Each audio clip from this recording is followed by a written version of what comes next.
Engineer Gold Mines is focused on the exploration and development of the historic high-grade Engineer Gold Mine situated 32 kilometers southwest of Atlan, British Columbia. Engineer Gold Mines is fully permitted for surface and underground exploration with the 2019 drill program now underway. Engineer Gold Mines Limited trades on the TSX Venture Exchange, symbol EAU. For more information, please visit us at engineergoldmines.com.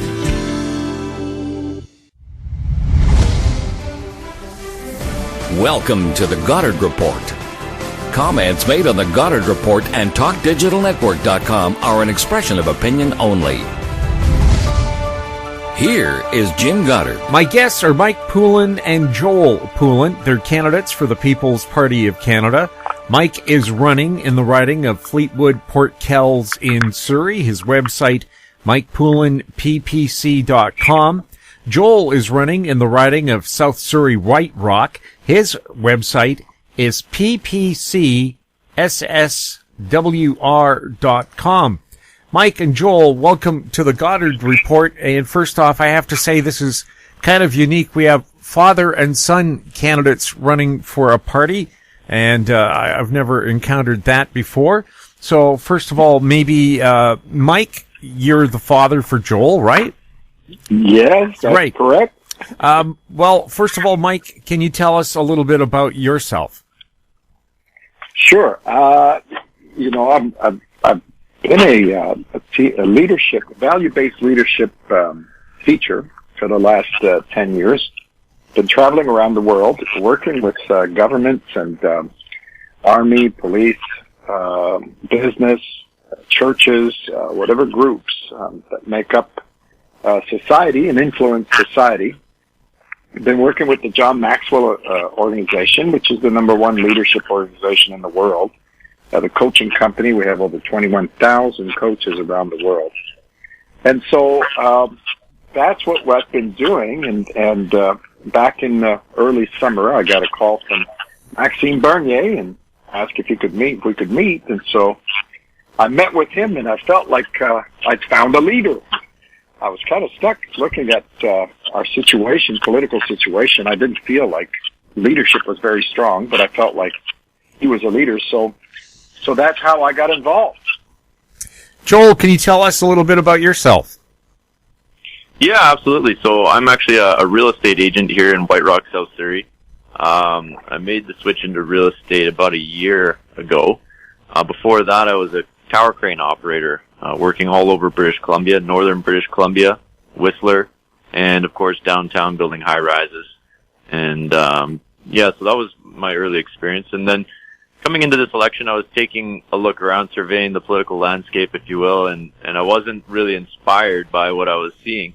Traditionally, I've voted Conservative, but it seemed to me like the Conservative Party was compromising on, traditional Conservative values. Then my dad introduced me to the People's Party and Maxime Bernier, and I was really impressed by his just the way that he was standing firm on what he believed. And he was saying, "Look, this is what I'm going to do, and this is how I'm going to do it." And it was a clear voice in a mixed up world of pandering and looking around to please people rather than to stand on values. So for me, that was what it took to just to feel inspired and want to help out and be more a voice of reason and common sense. Mm-hmm. Now, this week, the Vancouver Sun did an election 2019 focus on Surrey ridings. The People's Party and the People's Party candidates were not mentioned in the article. Mike, what are your thoughts on this? Well, I think that's been kind of a general thing that we've seen throughout the campaign season. I think somewhere some decisions were made that there wouldn't be too much coverage given to the People's Party, and I think some of that is definitely due to part of our platform would be to defund CBC. That's $1 billion of tax money every year. And I think the time for that is past. Maybe back in 50 years ago, we needed to get Hockey Night in Canada up to Nunavut, but I think now competence is what builds in the marketplace, and I think they need to be equal to all the other. And so I think when it came to media, also $600 million was given out to the media, Globe and Mail, Toronto Star, Vancouver Sun, all of them. And so I think it was a decision that was made, and we've been used to it. We've watched it all along during the campaign season, so it was no surprise. Very disappointing, because it's very disappointing for people when they see that, because if you can't trust the media, we've got a problem. Joel, what are your thoughts on the Vancouver Sun article excluding the People's Party?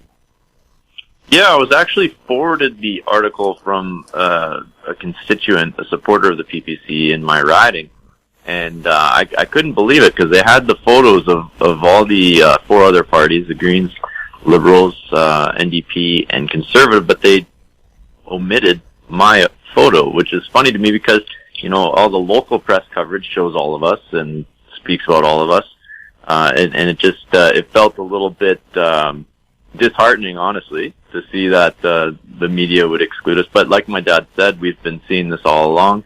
The major news outlets are, trying to paint a narrative, and it excludes the PPC for the most part. Mike, why do you think the mainstream media is ignoring or downplaying the People's Party?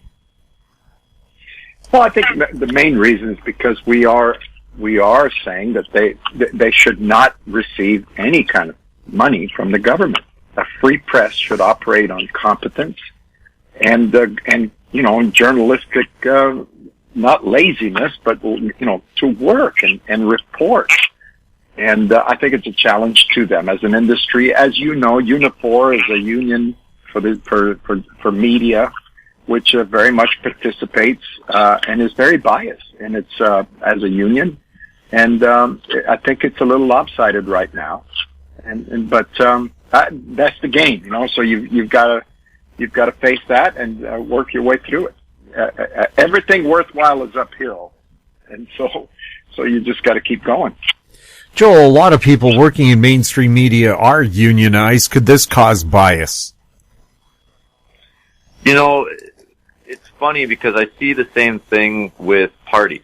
People, they'll vote away because that's the way everybody else in their party is voting. Or, for example, with the Conservative Party, I've met people that say, I've always voted Conservative and I'll always continue to vote Conservative. If you're in a union, and you have maybe different ideas than people in your union have, but the union's voting a certain way because it's political gain, you're kind of coerced to vote in that way, or else you're frowned upon, right? So I think, unions have their benefits, but they can go wrong as well.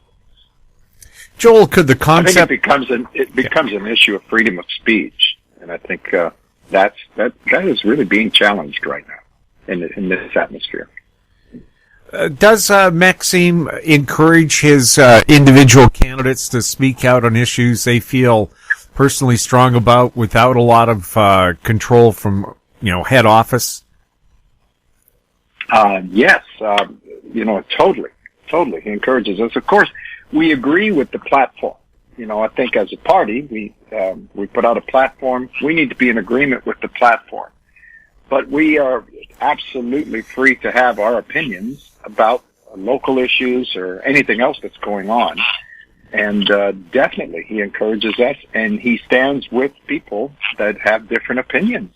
But we agree on the platform. I think that's where, freedom of speech comes in as well, right? It's if you don't have the freedom to speak your mind, and you're expected to, toe the party line, so to speak, then you're not really having freedom of speech. And we've seen examples of that in both the Conservative and the Liberal parties, where if you step out of line, you are, disregarded, fired, or whatever. Joel, could the concept of fairness have been overtaken by we have to win one for our team? Yeah. I mean, clarify the question. I mean, in what regard? Mike, what is almost $600 million of taxpayers' money given out to corporate welfare to selected media outlets done for political coverage in this election? Has it tipped the tables? Is there bias? I think I think if you probably talk to journalists, no, but they live in a bubble. I think, for example, we just took the issue that we were left out. So we were left out of a major article on both of our writing. How does that impact our families? What are they supposed to think about media?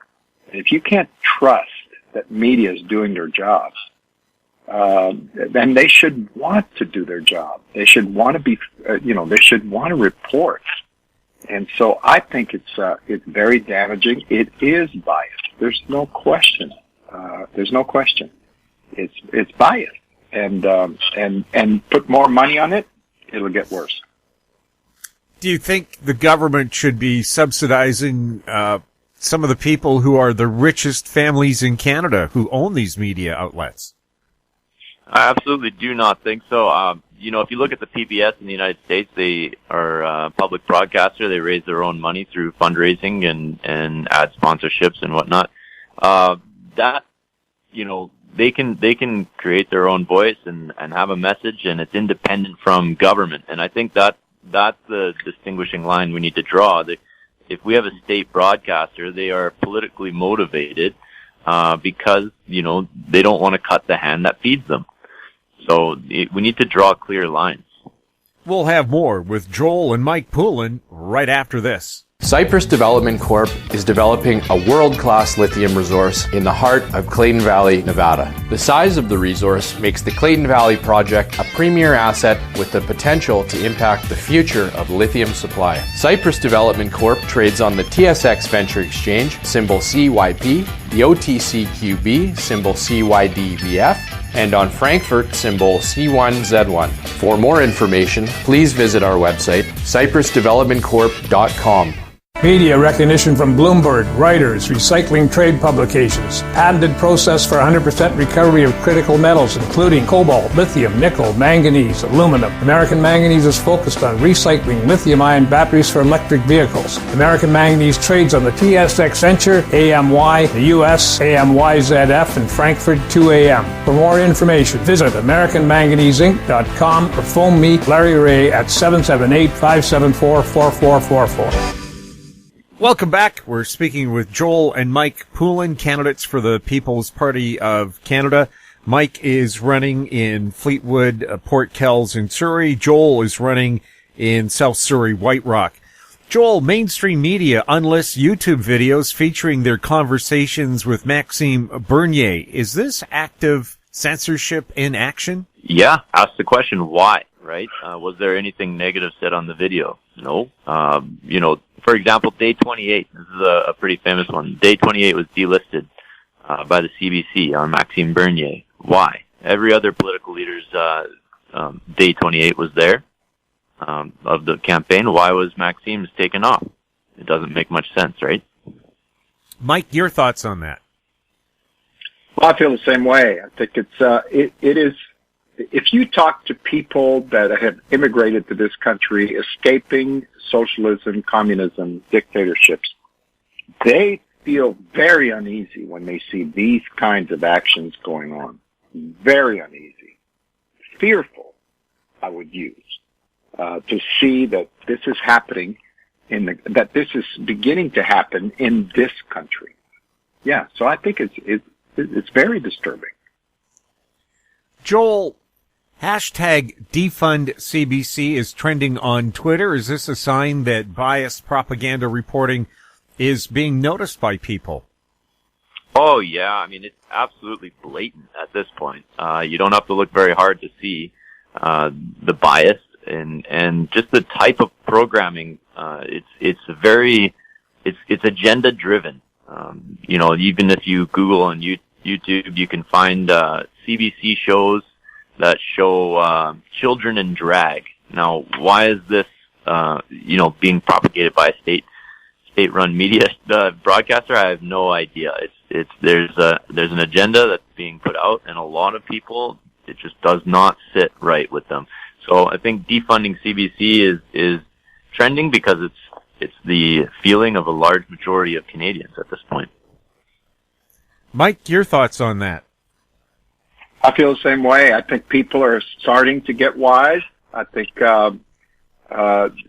because it is so blatant, and I think I hope that it continues to trend, and I hope that we fight for our freedoms, and freedom of the press should be one, not tied in with government. That is an unholy union.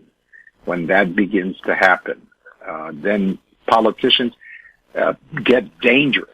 They don't serve anymore. They're actually dangerous. Joel, have you been receiving any mainstream media coverage? So the best coverage I've gotten so far was from our local newspaper, the Peace Arch News, and I actually went into the offices there and spoke with the editor, and she affirmed me that they would have unbiased coverage, and everybody would get the same coverage, and I was happy to hear that. And so far, so good. I mean, they've done a great job. The CBC they've done a few articles, and like the one we saw, or we were talking about earlier, that article just completely omitted me from the Vancouver Sun. But the CBC's articles would have maybe a sentence about me at the bottom of a long article with, about our riding. So I'd say it's unfair coverage. Mike, any mainstream coverage for you? No, I did the CBC French because I am, I was born in Montreal. I'm French Canadian, and so I did an interview there with them. But some radio stations in town had a debate. I was not invited. Didn't even know about it until after it happened. Yeah, same here. And it's like we said at the beginning. This is a reality. It's a reality, and it's very, very disturbing. Well, one thing I noticed too, Rosemary Barton on CBC interviewing Trudeau, it looked like she wanted to ask the guy out on a date. She interviews Maxime Bernier, and you'd think she was going after Adolf Hitler. I mean, when you see that kind of bias, you wonder, really, when I interview political candidates, I usually would have a list of 10 questions, and I would make sure to ask each candidate exactly the same questions to see what their reactions were, to make sure that it wasn't a biased interview. So it looks like they're wearing their bias on their sleeve. It's right. Funny. I think it's. I'm sorry. I think it's. They ask because they want another interview. It's almost. It's prostitution.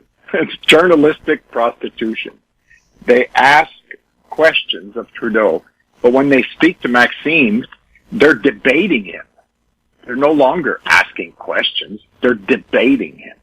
And I think it is obvious and blatant, and hope enough people wake up. We'll have more with Mike and Joel Poulin right after this. Avon Resources Limited is a gold exploration company with significant projects in British Columbia and the Yukon. Trading on the TSX Venture Exchange, symbol ABN, and the OTCQB, symbol ABNAF. Surrounded by world-class gold deposits and mines, Avon's 23,000 hectares Forest Kerr Gold Project is located in the heart of the Golden Triangle in northwestern BC. For more information, visit us at avonresources.com.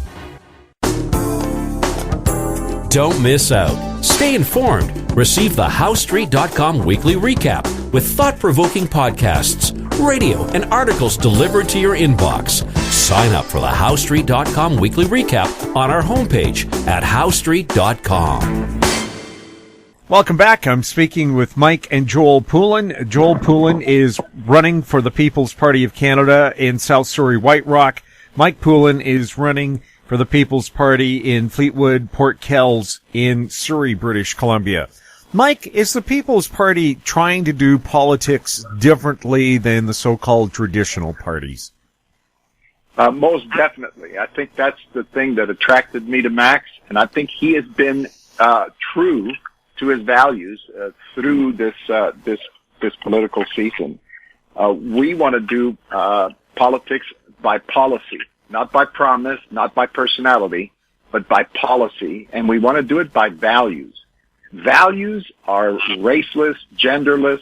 They're equal for everyone. And they call us up. not to the lowest, but up. Hard work is not something that is racial or gender or anything like that. It just calls us all up to be our best at what we do. So, yes, we are trying to do politics differently. Mm-hmm. Mike, you and Joel, as father and son, both running for the People's Party of Canada, what drove you to run? Mike, go first. Well, for me, it was exactly that. It's the idea that we need to do something different. I mean, it's ridiculous the way it's like our government and politics are running on analog, and the rest of us are living digital. We can do much better than what is going on. These ideas of having debates, and it's 1 minute to answer a question, and it's got you questions, and we should be able to lay out what it is a party feels and how they're going to do it. What is it? Okay, if you promise this, how are you going to make that happen? And I think we can do much better than where we are right now. Joel? Yes. Yeah, absolutely. I mean, I think people are so sick and tired of just watching the liberals, talk garbage about the conservatives, and then the conservatives talk garbage about the liberals, and nobody's talking about policy. No one's talking about platform. What are you going to do? How are you going to do it? Like my dad was saying, I think it's the clarity in the People's Party is what is drawing people to them. I think that, having a message that, you can easily, you just look at it's right there. It's plain to see. What drove me to stand and be a candidate for the party? I think, honestly, it was that clarity exactly. I felt like, hey, this is something I can get behind, and this is something I want to promote. I mean, it wasn't necessarily in line with the goals that I had set for myself in my career, but I knew it was the right thing to do. And when I came to the EDA in my riding, they didn't have a candidate. I knew I had to step up and fill that void. Joel, do you think that you and your dad running in separate Surrey ridings for the PPC could lead to positive change for the area? 100%. 100%. What kind of changes would you like to see? Well, just, fighting for the people, really. It's, we see, like, in my riding, there's been a lot of talk about, towing the party line, stuff like that, not being fairly represented. The People's Party, like we were talking about earlier, is a party that is allowing our candidates to speak their mind and to bring the issues of their communities to the federal level and represent the people of their riding. So that's important. But also from the federal level down, the policies that we're putting in place are going to be good for all Canadians. We're talking about simplifying the tax code, lowering taxes significantly, cutting capital gains tax completely out, lowering taxes for business, flat tax at 10%, lowering taxes for farmers, flat tax at 10%. And these are all going to directly benefit every single Canadian and all the Canadians in our ridings, of course, as well. Mike, your feelings on the Surrey area? Well, I think we believe in people. And we believe people can handle the truth. We believe it's a great country. I think the problem right now is politicians are leading us down experiments and all kinds of things that are unproven and I think are going to harm us in the long way. I know in my riding, the biggest houses when I've done a couple of thousand doors I've knocked on. And the biggest homes that I find in my riding are immigrants. And most of them, I always ask them, how long have you been in this country? They'll say, 15, 20 years, 25 years. And because of the rules that are here, that we can always improve and always make better, they are successful and they've worked hard to get to where they are. And they maintain what they have. And so I think we have to be truthful and we have to work together and point people in the right place and be around values that work, principles that work. Mike, in all the candidates debates you've been part of, what have people been most concerned about, and are they concerns the federal government could do something about?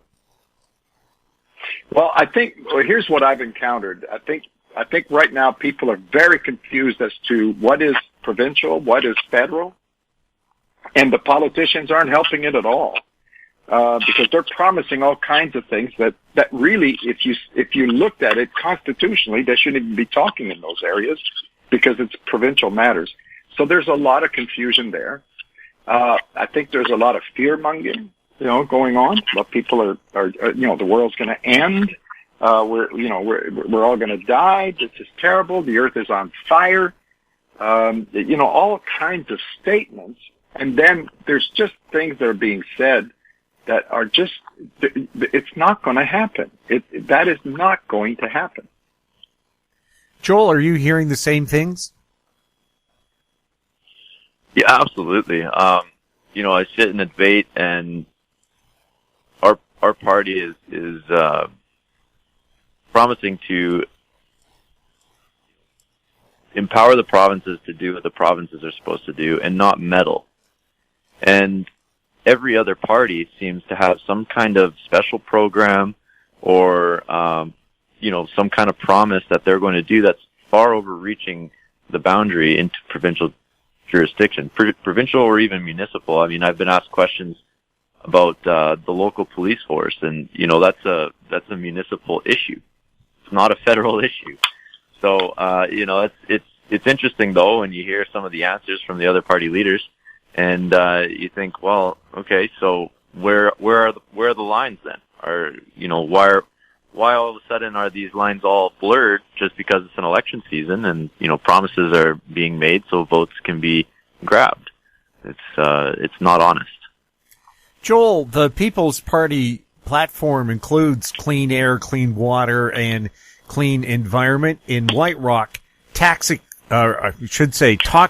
tap water remains a big concern with all kinds of things like pesticides, radon, lead, arsenic, manganese being found in White Rock water. Do you think the federal government should be a little more hands-on when it comes to ensuring Canadians and White Rock gets access to clean water, perhaps from the Vancouver system instead of a well that's known to be contaminated with all this stuff? Yeah, so White Rock just spent, I think, $7.1 million on a water purification system. And what bothers me is that there isn't standardized testing that needs to be done after the fact. So I think there's been some questions as to whether or not the water actually still is pure, even after the $7.1 million purification system, just because of some of these pesticides and things from the farms around the community that leach into the water table there. I think it should be mandatory. There should be a certain level of testing that should be mandatory. And then if that's completed, then hey, fine. If your water is good, your water is good. But if not, then maybe you need to think about tying into the same system that water that Surrey is using, where we know it's good. Mike, some issues are municipal, some provincial, others federal, yet there's only one taxpayer. Could this excessive and expensive bureaucracy be reduced and made to run more efficiently and cost the average person a lot less money? Well, yeah, we're getting to a place where we're being taxed everywhere we go, everything we do, everything. And it's just incredible where things are at. One of the things that, for example, I was not aware of is that federal employees get 3 times better benefits than the rest of us. And so why is it that we're paying, but their benefits are better just because they work at the federal government? So yeah, there's just a lot that needs to be looked at, and we need to have the discussions. And there's, one of the things that Maxime always says, there's nothing taboo. There's no discussions we can't have. And there are some difficult discussions that we need to have now, thinking about where we want to be in 25 years, not in the next election cycle, but where do we want to be in 25 years from now? And, yeah, I think it's excessive. It really is. And we need to have those discussions. Mike, what kind of tax reform is the PPC proposing, and how could it help the people of Surrey? Well, it's across the board. As far as our tax, we're talking about abolishing the capital tax. We're talking about negotiating fair, free, fair trade deals. We're talking about income tax being, $15,000 or less, not being touched, and 15% from 15,000 to 100,000. We have some real, some things that we're saying. We need to remove the interprovincial trades. We need to deal with the equalization payments, which by now it's like it's provincial welfare on top of everything else that we pay. Corporate welfare, we need to abolish all of it, make it a fair thing. And we need to reduce the taxes and simplify the tax code overall. And those are big discussions. And, but the truth is, as families, that's how we all live. We can't just, go into debt. Our debt right now is $70 million a day interest in Canada. $70 million a day interest. So that means that every Canadian, all of us, are paying about $60 a month right now for every member of your family.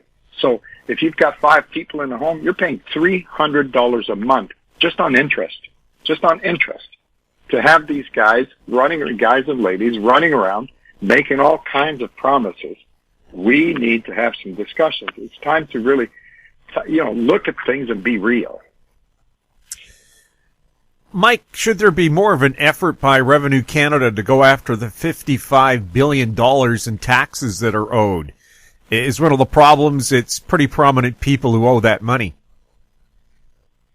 I don't understand how there's some things that somehow as soon as the carbon tax we all felt it right away. We were all taxed right away. But then on some other issues, like there's some indigenous people that don't have good water. Why is it that in 2019 that can't be fixed? Why is it that a government can't just go and fix that? I mean, we can fix things. I mean, when something happens, but they don't seem to be able to get to those things. Yes, I think we need to get a lot more streamlined and more efficient at dealing with things. Joel, how was the turnout for the advanced polls, and can you take anything from it? 4.7 million Canadians voted in the advanced polling. I mean, the advanced voting. How incredible is that? Hey, that's record setting for Canada. I think Canadians are fed up with the establishment, with the system, the way things have been run. It's been pandering. It's been, it's so clear for the everyday Canadian to see how wrong things are going. I think the advanced polls show that. I mean, 4.7 million Canadians, record-setting numbers for advanced polls. I mean, it's time. It's time for change, and Canadians feel it, know it, and they're coming out in droves to show it. Mike, we keep hearing rumors of government corruption at all levels of government. What would a People's Party government do about that? Well, again, it's you've got to have the discussions, and I think as far as the discussions, I think whether you're an MP or whether you're a councilman or wherever you are, I think wherever you find that there's some injustice going on, if you're working for the people, then you need to bring that out. You need to go and deal and help where there is injustice, because for example, when you look, we talked earlier about media things, and I know that if I was in government right now, if I was an MP, like the liberal guy or the conservative guy running in my riding, if I was the incumbent, I would call the Vancouver Sun and say, "What are you doing? What are you doing?" And I would say something about it, do something about it, because if they do it to one of us, none of us are free. And if you're going to be serving the people and be paid to serve the people, you have a responsibility to look after everyone, not just those in your party, or not say something because it's favoring you because you might win an election. That's not, there's got to be some separation. Joel, the federal government has yet to give BC any money at all to fight money laundering.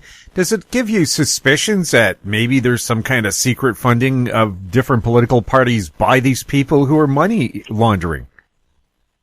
I mean, that's a great question. I can't speak to that. I'm not necessarily completely educated in that, but what I know is that it transgresses one of our pillars, which is fairness.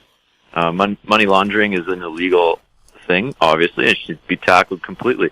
Like my dad said, if it transgresses one, it transgresses all. So it's about time that the federal government takes some leadership, stands up and says, hey, look, money laundering in our country is unacceptable, and we need to put our foot down and tackle this problem with whatever it takes so we can get on top of it, so it can stop affecting our economy and the people that have to live under this this new money laundering system that seems to be prevalent in our province here in BC. Joel, is less immigration important to the continued stability of Canada? It's about responsibility. So when we look at the numbers of immigration that the Conservatives and the Liberals are proposing, it's overbearing for our system. We cannot handle it. So what we're proposing to do with the People's Party of Canada is scale it back to a responsible level, 150,000 a year. And this is a number that we can, responsibly handle. And, we have the infrastructure in place to handle that amount of immigration. But another thing is that currently we only accept 25% economic immigration. Immigration policy should be to benefit the country economically. Right now, the number of immigrants that we're bringing in, the age is not being lowered. It is not lowering the age. The average age of Canadians is not lowering because of immigration. It's staying the same. And the amount of economic immigration that comes in now is only 25%. So that means 75% of the immigrants that are coming into a country, immigrants or refugees, are not coming to economically benefit our country. This is like my dad was saying, it's one of those taboo subjects. Nobody wants to talk about it, but it needs to be talked about. This is a serious issue. It's costing our economy billions and billions of dollars every year. So the People's Party of Canada wants to scale the immigration numbers back to a responsible level, 150,000 a year, and we also want to raise the level of economic immigration to 50%. I think that's a good starting point. Mike, why do you think people are accusing the People's Party of being racist? It's just convenient. I really believe there should be a law that if you're going to accuse someone of being a racist, a white supremacist, a Nazi, that you should then be held responsible to prove that. And if you cannot prove it, there should be some incredible fine put on you for doing that, because it's not doing anyone a service. That is killing free speech. People right now are afraid to say what they really feel because they don't want to be labeled. It's already happened to us. And these irresponsible politicians will play the race card. And I've got to say, I am so proud of our leader, because when the whole thing came with Mr. Trudeau and they were saying the racist deal, the only politician that did not use the race card in that whole thing was Maxime. He said, I will not call him a racist. I will call him a hypocrite. Mike, has the last 4 years of the Trudeau government caused division among Canadians? And could the People's Party remedy that? Well, yes, that leadership is there to unify. Mr. Trudeau is very, he is light. He is light when it comes to leadership. Heavy when it comes to name recognition, but very light when it comes to leadership. And a prime minister is there to take us to our best selves. And he's used the word racist, and he's used it. He's used it to divide. Right now, we're going, they're leading us to be as crazy as they are down south. They're dividing the country because all you need is 40% to win. You just need enough special interest groups to make up 40%, and then you have it. But that is so dangerous for our country, because then a 40% ideology begins to take us the other 60% of us and the 100% of us down the road, that may not be good for us. And especially this idea of using race and calling people names. I mean, I've never heard of, the first time I heard a leader, such as a prime minister, I remember 2 years ago, Mr. Trudeau called this lady racist in Quebec because she was asking, hey, we're paying the bill for everybody coming in illegally. When are you going to do what you said you were going to do? He called her a racist. I mean, it was all over Facebook. That's incredible.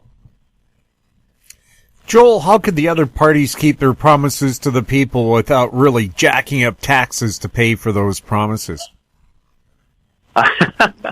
Yeah, I see the NDP and their promise to build 500,000 homes and over 10 years, and all these special programs, and the Green Party with a living wage, or not a wage, but a guaranteed income, a living guaranteed income. Like, it's incredible, these things I see. That it's always free education, it's free this, it's free that.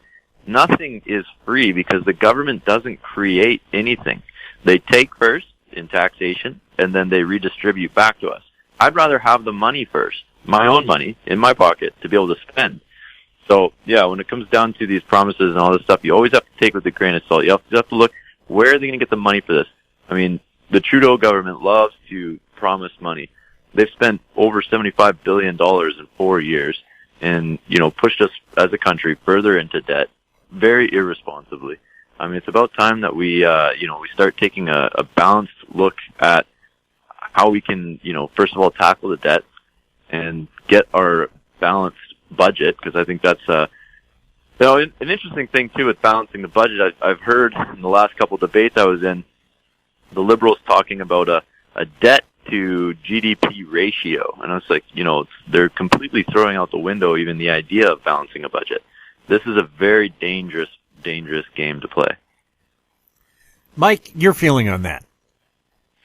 Well, I think what built this country was not the government, it was the people. It was the people. Hard work, faith, family. Like I said earlier, immigrants come here in the last 20 years and are very successful because we have a system that where you can, like, unlike other countries, such as Mr. Singh is a real Castro fan, Fidel Castro. I first visited Cuba in 1977, and I visited it again in 2015, and they haven't moved an inch. They're still poor, and these systems have not worked anywhere in the world. What they're talking about has not worked anywhere. And where things have worked is where people can work hard and be rewarded. And really, governments mess up the rewards for people. So you have to have a balance, like Joel was saying. There's no way all of these promises, there's no way they can pay for those except to tax us more. Joel, we have Prime Minister Trudeau saying, under my leadership, Canada created over 1 million jobs, but some people will argue, despite the government, Canada created over 1 million jobs. Is the second statement more true? Well, Justin Trudeau has had the benefit of participating in a very advantageous economy. It's funny that politicians always like to take credit for things and, to say, hey, this was my doing. But, honestly, I think it could have been anybody in government. And, who knows what could have been better if he wasn't in government even. Mike, will the People's Party stop sending taxpayers' money to other countries when we have people here in Canada that desperately need help? That is very much part of our platform, and I totally agree because I've traveled around the world. I've been working around the world for the last decade, traveling 220 days a year at least. And I've seen in Africa and in Latin America, the money that we're giving is not getting to the people.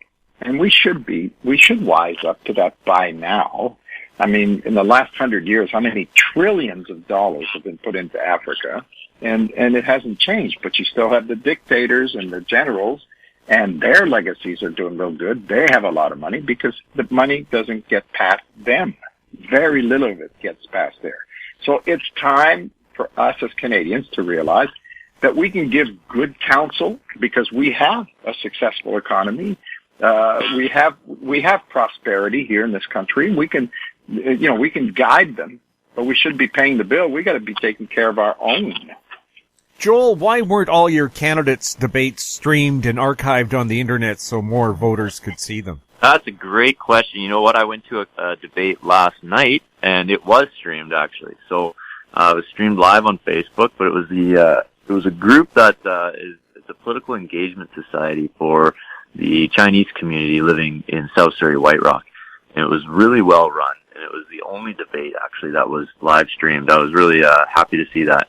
I'm not sure why the Surrey Board of Trade couldn't do that, or the White Rock South Surrey Chamber of Commerce couldn't do that. I'd have to ask them, but it seems fairly easy to set up a phone on a tripod and stream it live to Facebook. But we'll have to ask them, and we'll have to try and do better next time around. Mike, how can people find out more about you and your campaign? Well, you can go to our website, which is PPC Fleetwood, Mike Poulin, PPC Fleetwood, and or you can email me at mike@betterispossible.ca, and we are available, and we're still working hard. We will probably do 95% of our goals in this campaign, and we are pioneering, but we're very happy. Our volunteers have worked hard, and we're very pleased with where things are at. But people want to get in touch with us, that's the way to do it. And for you, Joel? Yeah, so you can find me on Twitter or Instagram at Joel Poulin PPC, or you can also visit our website, which is sswr-ppc.ca. I think email me at jpoulin@sswr-ppc.ca. Mike and Joel, thank you so much for being on the show.